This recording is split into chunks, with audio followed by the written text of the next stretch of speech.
રાષ્ટ્રીય એકતા અને આત્મનિર્ભર ભારતના સંકલ્પને ઉજાગર કરતી સરદાર એટ 150 એક ભારત આત્મનિર્ભર ભારત પદયાત્રા સંદર્ભે આજે નર્મદા જિલ્લાના રાજપીપળા ખાતે સર્કિટ હાઉસમાં પત્રકાર પરિષદ યોજાઈ હતી। કાર્યક્રમોમાં વિવિધ શૈક્ષણિક, સામાજિક અને યુવક સંગઠનોની સક્રિય ભાગીદારી રહેશે। પત્રકાર પરિષદમાં જિલ્લા અધિકારીઓ, પદયાત્રા આયોજન સમિતિના સભ્યો તથા વિવિધ વિભાગના પ્રતિનિધિઓ ઉપસ્થિત રહ્યા હતા। આ પદયાત્રામાં રાષ્ટ્રીય એકતા અને આત્મનિર્ભર ભારતના સંકલ્પને મજબૂત બનાવવાની અપીલ કરવામાં આવી છે।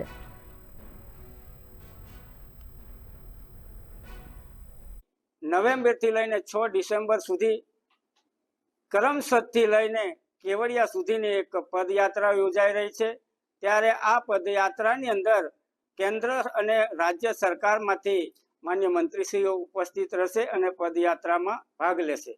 સાથે સાથે એના ભાગરૂપે ગુજરાતની અંદર 182 વિધાનસભામાં પણ 10 કિલોમીટર જેટલી પદયાત્રાનું આયોજન કરવામાં આવ્યું છે અને એના ભાગરૂપે નર્મદા જિલ્લાની અંદર અનુક્રમે 17 નવેમ્બર અને 18મી નવેમ્બરના રોજ પદયાત્રા યોજાવાની છે। 17મી નવેમ્બરે નાંદોદ વિધાનસભામાં યોજાશે અને 18મી નવેમ્બરે ડેડિયાપાડા વિધાનસભામાં યોજાશે।